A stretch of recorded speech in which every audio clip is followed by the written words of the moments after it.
एक बार सभी ग्रहों में सर्वश्रेष्ठ होने को लेकर विवाद हो गया।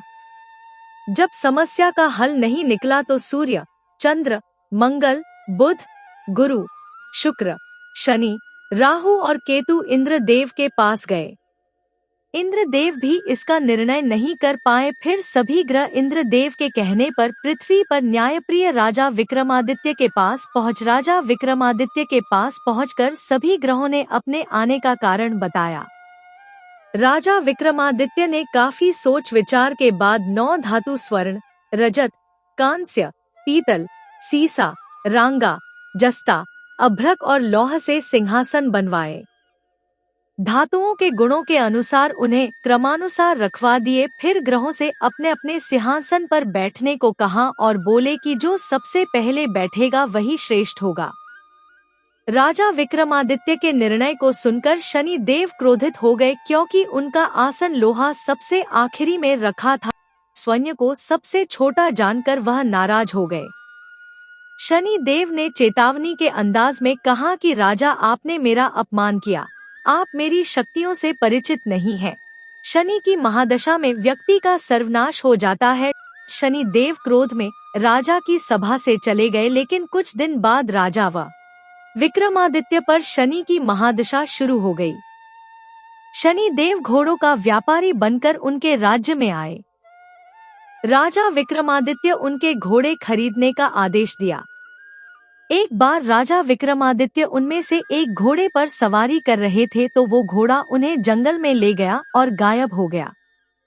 भूखे प्यासे राजा को एक चरवाहे ने पानी पिलाया तो राजा ने उसे अंगूठी दे दी और राज्य में जाने का रास्ता पूछानगर में आकर राजा विक्रमादित्य एक सेठ के यहाँ आराम कर रहे थे। राजा के कुछ देर वहाँ बैठने पर सेठ की बहुत कमाई हुई। उसने उन्हें भाग्यवान व्यक्ति समझा और अपने घर ले गया। सेठ के घर में सोने का हार खूंटी पर लटका था। सेठ घर से बाहर गया तो एक आश्चर्यजनक घटना घटी। अचानक हार गायब हो गया।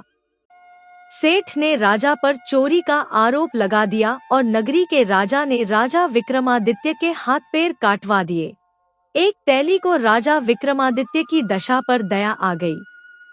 इसके बाद राजा विक्रमादित्य पर शनि की महादशा खत्म हो गई थी।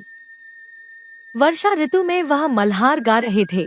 उस राज्य की राजकुमारी मनभावनी ने राजा के मेघ मल्हार सुनकर मोहित हो गई और उससे विवाह करने की जिद करने लगी। राज्य के राजा ने बेटी की विवाह राजा विक्रमादित्य से करवा दिया। वह दोनों तेली के घर में रहने लगे। रात शनि देव ने राजा विक्रमादित्य को स्वप्न में दर्शन दिए और कहा कि तुमने मुझे छोटा कहने का परिणाम देख लिया। तब राजा विक्रमादित्य ने शनि देव से क्षमा मांगी और कहा कि उनके जैसा दुख किसी को न दें। शनि देव ने कहा कि जो उनकी कथा का श्रवण करेगा और व्रत रखेगा, उसे शनि दशा में भी कोई दुख नहीं होगा। शनि देव ने राजा विक्रमादित्य के हाथ और पैर वापस कर दिए। देव के चमत्कार से सेठ का हार भी वापस अपनी जगह लौट आया।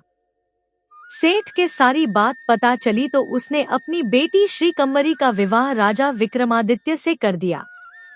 राजा विक्रमादित्य अपनी 2 पत्नियों मनभावनी एवं श्रीकंवरी के साथ अपने राज्य लौट आए। राजा विक्रमादित्य पूरे राज्य में घोषणा की शनि देव ही सब ग्रहों में श्रेष्ठ हैं। शनिवार को शनि देव की पूजा, कथा और व्रत करने वालों पर वह प्रसन्न होते हैं।